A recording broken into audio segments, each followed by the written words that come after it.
cyari gitwikiriye amahanga. Mu yandi magambo, Uwiteka aravuze ngo korari Erayo aravuze ngo igitwikirizo cyari kibaye yego akivanyeho.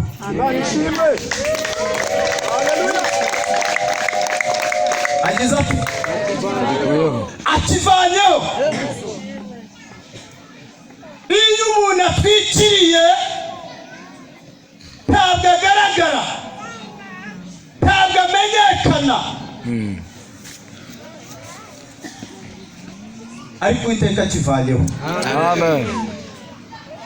Ageze ati akivanyeho. Erayo databuja yambwiye ngo ubambwirira ko umushinga wo gusohora indirimbo bafite nzabashyigikira.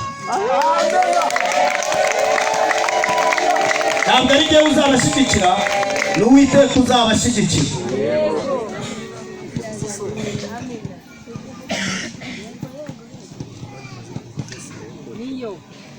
Irambwira ngo mbwire abantu b'i Karumeli, si hano? Irambwira ngo ititaye aho batuye yaguye imbago z'urusengero.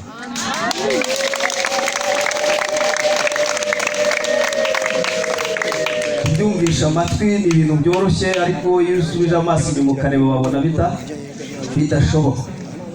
Ku Mana birashoboka. Iyo yabivuze no kubikora igira ite irabikora. ADPR Ruramba yaturanye na yubatse urusengero, ruguru yaho hari icyayi cy'abametodiste. Byari byoroshye. Bageze irambwira ngo uru rusengero ngiye kurwagura n'ubutaka ndabwaguye. Uyu munsi habaye igiterane cyo kugura ubwo butaka bw'abameto. Amen. Amen. Imana ishimwe. Hanyuma irambwira ngo umbwirire Karumeli ko ngiye kuyuzuza abantu. Urusengero rwa Karumeli ngiye kugira gute? Murabyumvise? Wahita umbaza ngo izabakura he? Bizagira gute? Bizabakura aha hose, hano hose.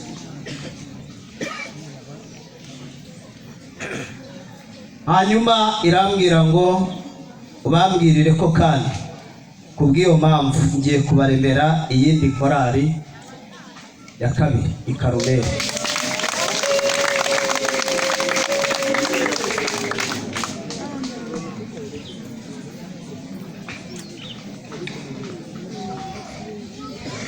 Hanyuma irambwira ngo mu bashyitsi, korari y'abashyitsi, Imana irambwira ngo mbabwire ngo muri yo ikuyemo urupfu.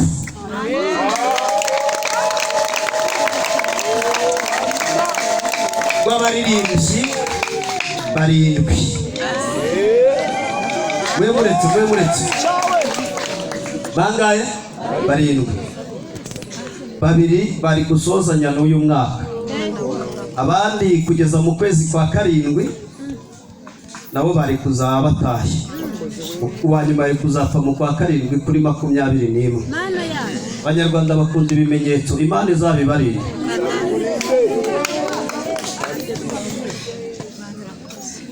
Amen. Imana irakoze kabisa. Hanyuma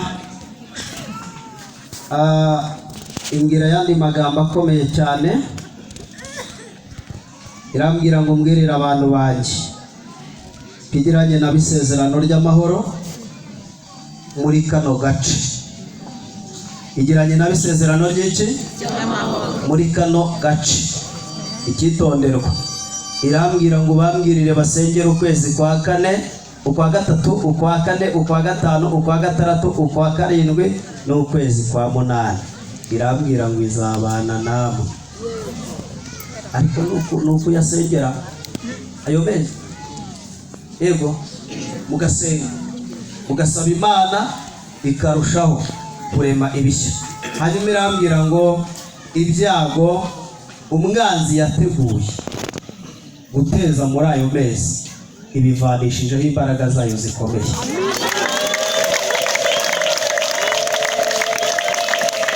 Uzagenda mwumva utuntu tw'udushashi, utuntu ariko Yesu azakora.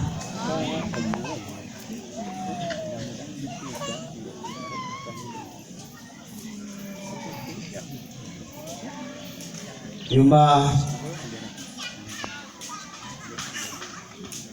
numva ari ibyo ngibyo, ibindi byo Imana yabato reka nabyo mbivuga ubundi dusengerere. Yego Imana yambwiye ngo mbwire umuntu wari uhagaze ku murongo wa kabiri uturutse inyuma, kandi uvuye hano inyuma yarahagaze ku murongo wa kabiri muri iyi korali w'umumama. Ari niwe wa kabiri uvuye hano, ntabwo ari wowe, ntabwo ari wowe, ntabwo ari wowe uvuye hano ku murongo wa kabiri, uvuye inyuma ku murongo wa kabiri. Noneho hanyuma iruhande rwe hari umuntu w'umugabo, niwe wabanzaga agahita akurikiraho uwo muntu. Arihe? Ni wowe? Oya, uwo muntu muri imbere yawe. Nyir'ingabo Imana ya Isirayeli, umugaba ku rugamba, intwari ya Dawidi, Imana ivuga bikaba, yategeka bigakomera, yavuganye nanjye ngo ngutangarize ko akurinze gucibwa ibere.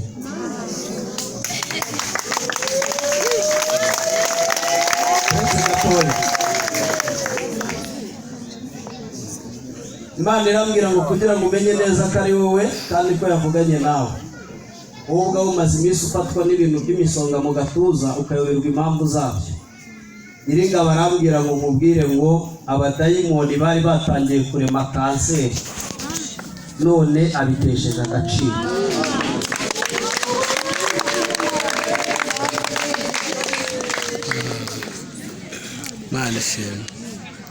Ariyo abakobwa bari bahagaze hano baririmba, babandi mwana Sandrine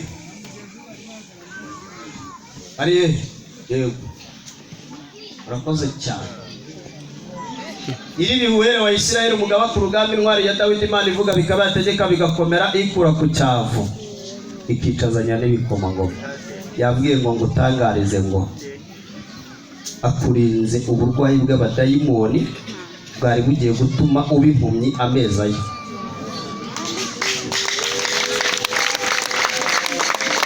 Iri arambwira ngo kubw'ishyari Satani afite ku bwawe, yambwiye ngo mubwire gusenga amasengesho y'umunsi n'ijoro, usaba uburinzi, nawe yiteguye kugukingira. Yiteguye kugira ngo kugukingira kabiri.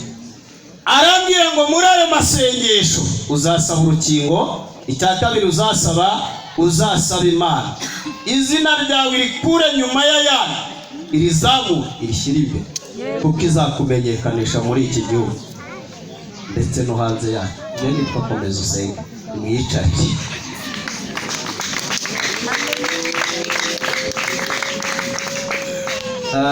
Diregiteri Mahoro, iri bihe yambwiye ngo nashatse kubiza kubikubwira wenyine, irambwira ngo ubivuge n'abandi bumva, hanyuma ugire umwete wo gusengera ikigo uyobora, kuko Satani ahagurukije igitero gikomeye cy'amagambo mabi, ku buryo bamwe muri bo bari kuzazamura intambara z'amoko n'amacakubiri, bikarangira ugiye kubisobanura bakagushyira mu nzu y'imbohe.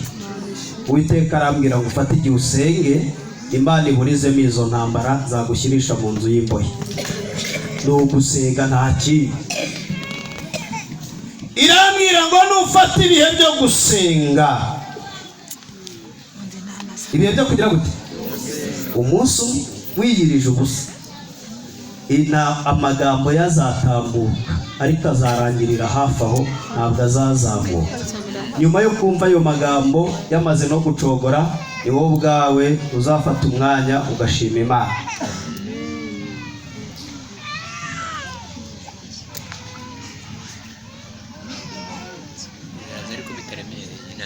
Umva ari ibyo ngibyo Imana yari yambwiye, Imana ibamire umugisha. Hanyuma rero igitwikirizo cyo yamaze kugira gute kugikuraho. Yagikuyeho? Yagikuyeho? Tuyikomere amashyi rero.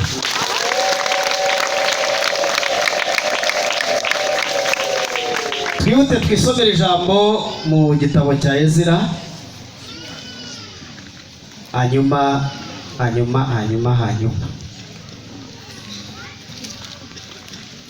igitabo cya Ezira, igice cyawo cya mbere, umurongo wa mbere turageza ku murongo wa 6. Hagira umuntu umwe ushaka gukorera umugisha, yegere hino awukorere. Umugisha urakorerwa, ntabwo usengerwa. Umuntu ushaka kuwukorera, Imana iguhe umugisha. Mwamumbereye akamikoro.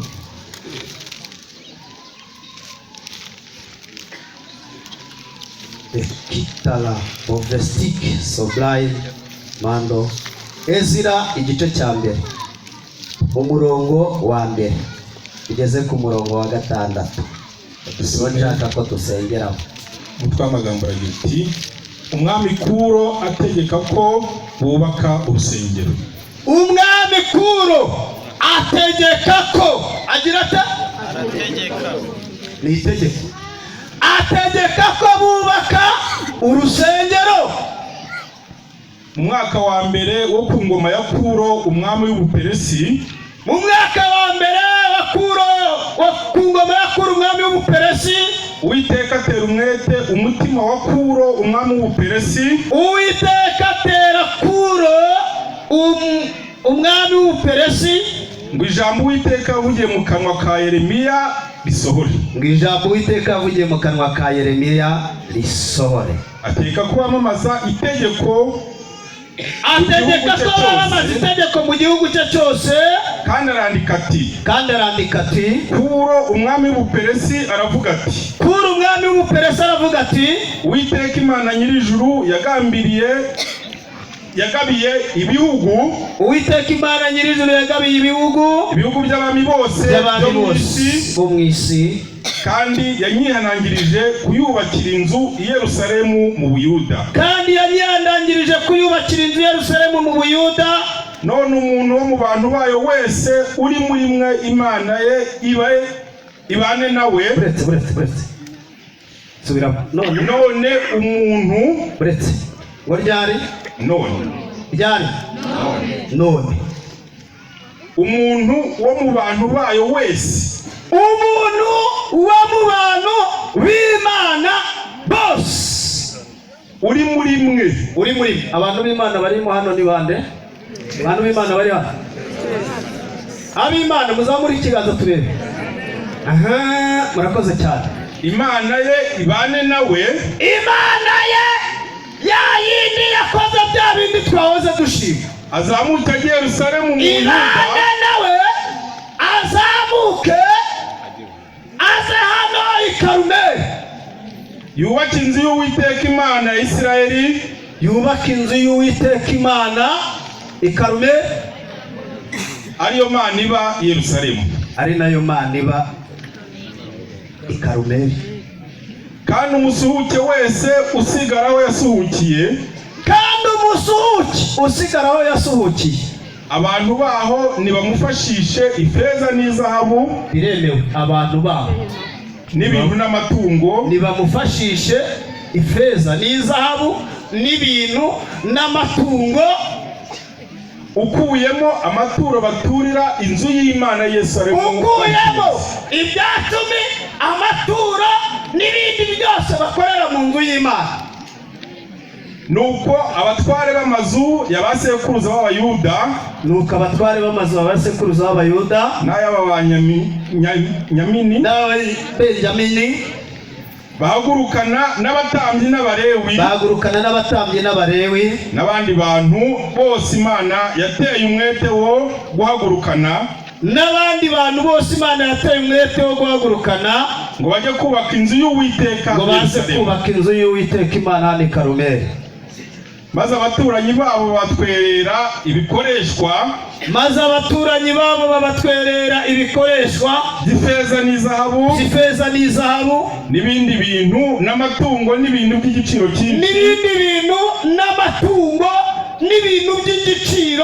cyinshi, ukuyemo ibyo batuye byose babikunze, ukuyemo amaturo.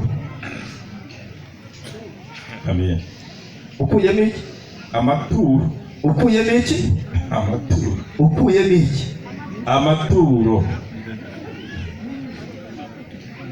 Amaturo twayakuyemo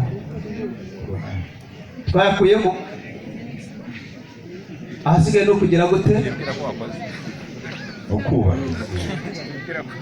No kugira gute? Kubaka inzu y'Uwiteka. Ahasigaye ni ukubaka inzu y'Uwiteka Imana. Kandi n'umwami Kuro asohora ibintu byakoreshwaga mu nzu y'Uwiteka, ibyo Nebukadinezari yari yaranyaze i Yerusalemu, akabishyira mu ngoro z'ibigirwamana bye. Ibyo Kuro umwami w'Ubuperesi abikuzamo Mitiredati w'umunyabintu, nawe abibarira Sheshibasari igikomangoma cyo mu Buyuda, kandi umubare wabyo n'uyu: amasahani y'izahabu 30 n'ay'ifeza 1000 n'imishyo 29 n'ibyungu by'izahabu 30 n'iby'ifeza by'uburyo bwa kabiri 410 n'ibindi bikoreshwa 1000. Ibikoreshwa byose by'izahabu n'ifeza byari 5400. Ibyo byose Sheshibasari yabizamukanye ubwo abanyagano bavanwaga i Babuloni bagasubira i Yerusalemu. Amen. Imana iguhe umugisha. Irute mu gitabo cya mbere cy'Abami.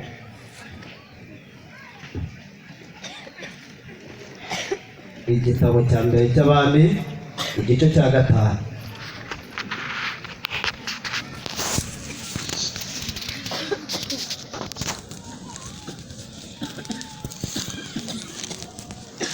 wa 15. Dusome utwo amagambo uragira uti: Salomo yigira inama yo kubaka inzu y'Uwiteka. Salomo yigira inama yo kubaka inzu y'Uwiteka. Bukeye Hiramu umwami w'i Tiro yumvise ko bimite Salomo ngo abe umwami mu cyimbo cya se, amutumaho abagaragu be, kuko uhereye kera Hiramu yuzuraga na Dawidi. Salomo aherako atuma kuri Hiramu ati: uzi ko umukambwe wanjye Dawidi atabonye uburyo bwo kubakira izina ry'Uwiteka Imana y'inzu, kubw'intambara z'ababisha be bari bamuri impande zose, kugeza aho Uwiteka yabashyiriye munsi y'ibirenge bye.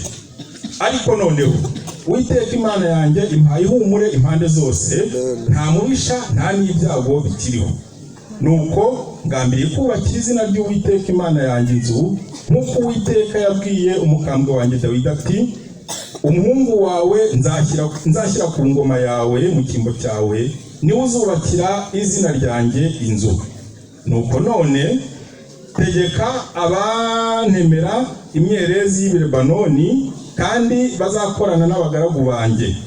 Nuko nzajya nguha ibihembo by'abagaragu bawe uko uzambwira kose, kuko uzi yuko nta n'umwe muri twe w'umuhanga uzi gutema ibiti nk'Abasidoni. Hiramu yumvise amagambo ya Salomo aranezerwa cyane, aravuga ati: uyu munsi w'iteka ashimwe kuko yahaye Dawidi umuhungu w'umunyabwenge gutegeka ubwo bwoko bukomeye. Hiramu atuma kuri Salomo ati numvise ibyo untumyeho, nuko nzagukorera ibyo wansabye byose by'ibiti by'imyerezi n'imiberoshi. Abagaragu banjye bazabikura kuri Lebanoni babimanure babigeze ku nyanja, nibigerayo nzabihambiranya nk'ibihare kugira ngo binyure mu nyanja, mbigeze aho uzanyereka bariho babihamburira, maze uze ubyende. Kandi nugaburira abo mu rugo rwanjye uzaba ushoje ibyo nshaka byose. Nuko Hiramu aha Salomo ibiti by'imyerezi n'imiberoshi, ibyo yashakaga byose. Salomo nawe akajya agerera Hiramu inshuro z'ingano inzovu 2 n'inshuro 20 z'amavuta meza yo kugaburira abo mu rugo rwe. Uko niko Salomo yahaga Hiramu uko umwaka utashye. Nuko Uwiteka Salomo ubwenge nk'uko yamusezeranije, abana amahoro na Hiramu, kandi basezerana isezerano ryo gufashanya. Amen. Mani umugisha. Haleluya. Amen.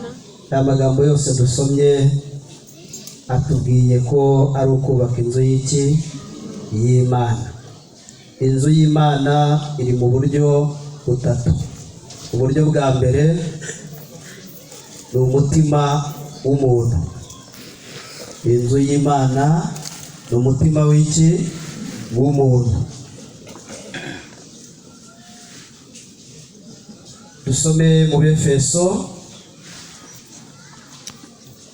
2:20 tugeze kuri 22. Kwihuta. Inzu y'Imana ni umutima w'umuntu. Imana yaje Karumeli kugira ngo umutima wawe ubanze wubakike, kuko umaze iminsi warasenyutse, ibyawusenye ntabyo nzi, ariko Imana ishimwe kuko izanywe no kuwubaka. Abefeso 2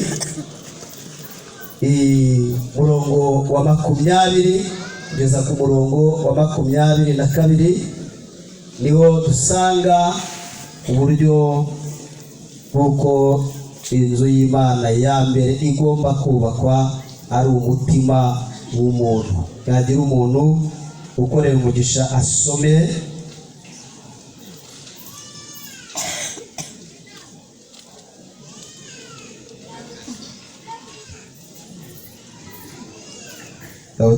Abefeso igice cya 2 umurongo wa 20 kugeza 22 hagira hati kuko mwubatswe ku rufatiro rw'intumwa n'abahanuzi, ariko Kristo Yesu niwe buye rikomeza imfuruka.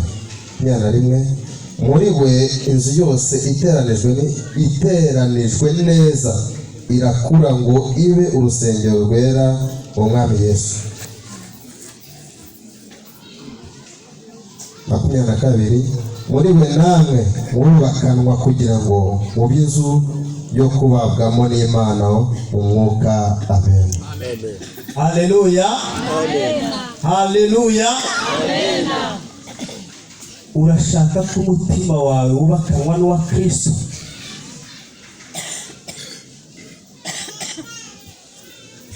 Ndagira ngo mbanze nguhamagare. Wamye hano wumva ubutumwa bwiza mu ndirimbo, wumva ijambo ry'Imana ryatambutse, ariko kandi Imana irashaka kubaka umutima wawe ukubakanwa n'uwa Yesu. Haleluya. Umaze igihe wumva wakizwa ugakorera Imana, ariko muri wowe umwanzi urakubwira ngo have. Uyu mwanya ndakurarika kugira ngo umutima wubakanwe n'uwa Yesu, maze ubone amahoro wari warabuze. Haleluya.